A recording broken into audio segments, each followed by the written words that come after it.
To buy Ram trucks built to serve. We'll get to the Cowboys and Eagles in a second, but first, Lakers, Warriors. LeBron James somehow throws a perfect left-handed midair no-look pass to Danny Green in the corner for three.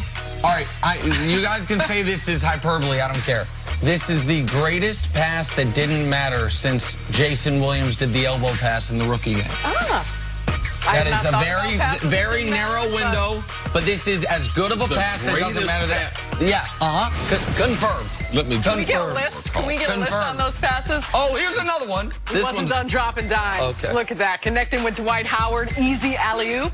Great to see Dwight Howard. Man. He was awesome last night. And the Lakers are ginormous.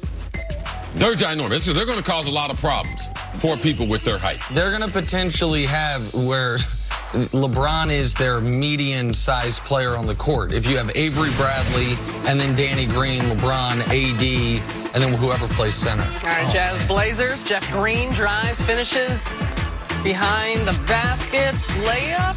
Oh, man, Jeff Green will do this to you now. Jeff Green. Surprise you? Jeff Green always looks like, man, he should be awesome. And then for like 2 weeks he is. And then he goes back to being Jeff Green. 19th, 10th team. All right, California high school football future Clemson quarterback DJ Uiagalelei shakes two defenders, scores a 74-yard touchdown. What do you think, Sig? Oh, he's ginormous. He's big. And, you know, I like my players big. Watch him stop right here. Watch the DB hit his head on the turf. That changed the direction. Need to see him throw the ball. But Dabo Swinney right now, outside of Ryan Day, if you are a quarterback right now, you can go to Oklahoma, Riley, go to Ohio State, Ryan Day, go to Dabo. Man, that's why we're developing so many sensational quarterbacks. A little note, you said you guys see him throw.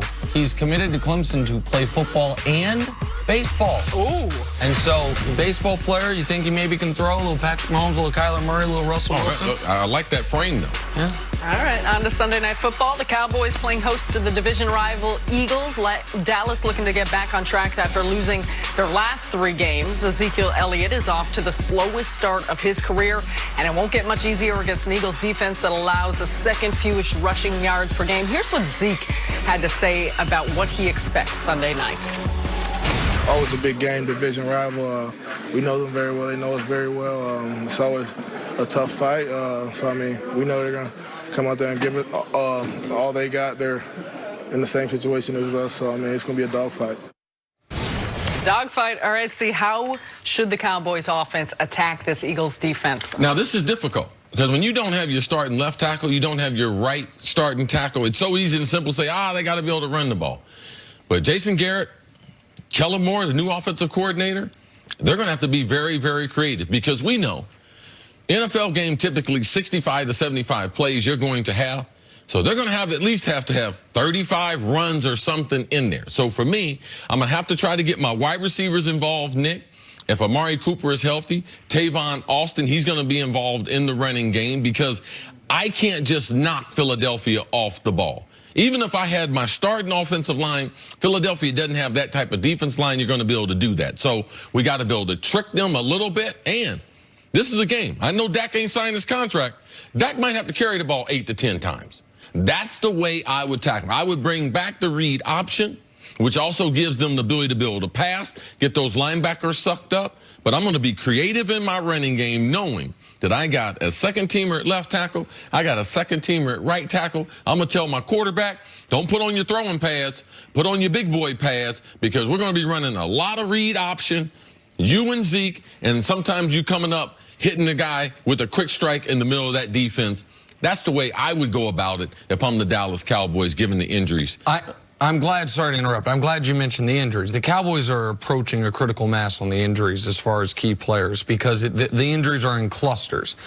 Of guys that didn't practice yesterday, 2 tackles, 2 wide receivers, Cooper and Cobb, 2 of your top 3 corners. So it's not just that 6 Dallas Cowboys didn't practice, it's that those 6 guys play 3 positions, 2 wide receivers, 2 tackles, 2 corners, which puts them behind the 8 ball. And I understand Eagle fans are going to say, don't talk to us about injuries, and I understand that, but the Eagles, the one benefit they have at this point, the injuries are at least diversified. They're missing a wide receiver, they're missing a corner, they're missing a defensive tackle, as opposed to those injuries clustering the way they are for Dallas. Yeah, and especially from a wide receiver receiver standpoint, you're talking about attacking that defense and you're talking about the run game. But the most critical play of Dallas's season was their two-point conversion against the Jets. And this is what they didn't have available. Amari Cooper's on the sideline. All right? Randall Cobb's on the sideline. They went to an empty backfield, put Ezekiel Elliott in the slot, and Jason Witten, fresh out the TV booth with the whole head full of hair now, and moved him into the other slot. Greg Williams, the defense coordinator for the Jets, goes all-out blitz. And you have the best tailback in the NFL running an option route, which he never does. And then you have Jason Witten trying to get open against the safety, was to no avail. So those injuries, Nick, that you're talking about in clusters, we saw a version of that in the end of that game in the Jets. And there's no defense. The Dolphins would love to play that type of offense right now. Right now, so the Cowboys are up against it. Now, what they have going for them is, despite the injuries, one guy who's not injured is 21, is Zeke. And we've talked about this before, but it warrants mentioning. Ezekiel Elliott has played the Philadelphia Eagles 4 times in his career.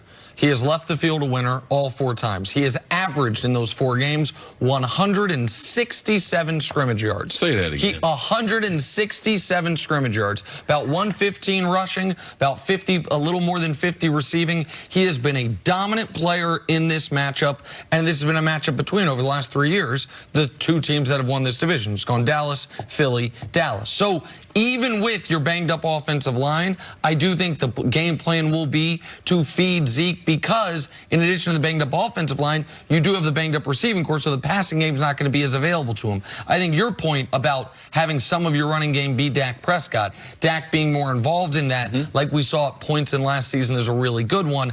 I thought that maybe he would have been more involved on that 2-point conversion play you're mentioning, and maybe they would have if they hadn't been stuffed on a 4th and goal, on a 4th and 1 early in the game, trying to get Dak involved out on an option. But this has to be all hands on deck for Dallas, because you lose 4 in a row, including a New Orleans game where they don't have Breeze, a Jets game where they're the Jets, and then a game against the Philadelphia Eagles with the first place in the division on the line. The reality is, if that's who your team is, your team's not a good football team. You bring up impressive numbers about Zeke and what he's done against the Eagles. Is there something you identify about this matchup? Is there any consistency in what the Eagles have not been able to do against Ezekiel Elliott that can allow him to have those type of games? That's a very good question. The one thing Dallas has been very, very good at is double teaming the down linemen, which in Philadelphia, especially inside, you have to do. Philadelphia's linebackers the last several years have been inconsistent. They still are. So that's what they've been able to do. Travis Frederick, all-pro center, if he's able to get up to that second level and get on top of those linebackers, because you got to get Zeke. And the big difference between this year and the previous years was you don't see Zeke getting into the secondary. It's the offensive line's job to get the running back to the second level. It's the running back's job to make someone at the second level miss. It's the wide receiver's job to get the third level to DB. That's how you create big plays. So that's what you need to see. If we see Zeke in the secondary, I'm talking about deep down the field, eating, then you know the Dallas game plan and what they've done. The 4 previous times that Zeke's been in the lineup, they were successful at that, and that's getting him into that secondary or to that second level. And you do like Zeke's chances if the offensive line can do that, because Philadelphia, Nigel Bradham, one of their linebackers, is hurt. Zach Brown, one of their former linebackers, just got cut. I think he was the player who said Kirk Cousins was the weak link in Washington, and then they were teammates in Washington. Teammates in Washington, pardon me, and then they promptly cut him after Kirk Cousins cut them up. So the Eagles linebacking core not as strong as it once was if you can get past that defensive line. I know Fletcher Cox didn't practice yesterday, but they expect him to play. Yeah, he's been banged up all year. And yesterday I think it was an illness, but getting past that front, that defensive front, the Eagles, that's their first and sometimes their last line of defense. They got Malcolm Jenkins way back there between the D-line and Jenkins. You got a bunch of guys who have not been great. That's where Dallas has to be excellent. And I know we're talking about it from the